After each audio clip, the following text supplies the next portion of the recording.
Bonjour et bienvenue dans cette nouvelle édition du Droit pour moi.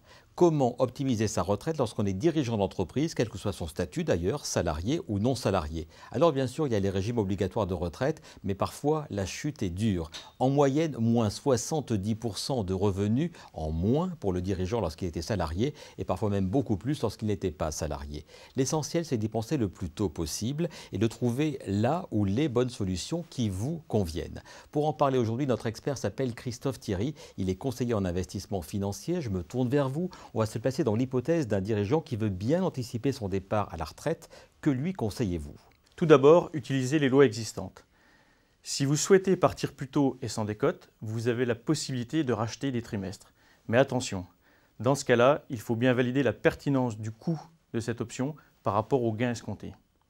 Il y a aussi le dispositif dit des carrières longues. Tout simplement, si vous avez commencé à travailler très tôt et que vous avez le nombre de trimestres requis pour un départ à taux plein, vous pourrez partir avant l'âge légal théorique. Troisième possibilité, la retraite progressive. Dès 60 ans, vous allez pouvoir diminuer votre temps de travail ou votre rémunération.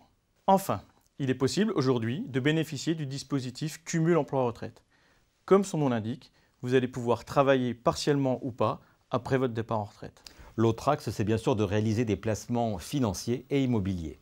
Alors, du côté immobilier, généralement, le dirigeant va faire l'acquisition des locaux professionnels, combinés ou pas avec de l'immobilier locatif.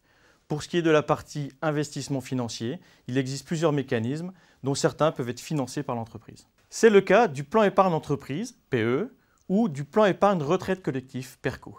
Ces dispositifs d'épargne salariale profitent à vos salariés, mais également à vous-même, en bénéficiant de déductions fiscales non négligeables. Il y a aussi les contrats Madelin pour les dirigeants non salariés et les contrats dits article 83 pour les dirigeants salariés. Il s'agit de systèmes de retraite facultatifs supplémentaires, eux aussi bénéficiant de déductions fiscales intéressantes. Quelle que soit la situation et les choix de chacun, quels conseils donneriez-vous à celles et ceux qui nous regardent? On l'a vu, il existe plusieurs possibilités qui s'offrent à vous, alors surtout, prenez le temps de bien réfléchir à votre stratégie patrimoniale en intégrant votre patrimoine personnel, vos aspirations, vos besoins, mais surtout votre goût ou non du risque. Deuxième conseil, consultez au minimum 2 acteurs spécialisés dans ce domaine.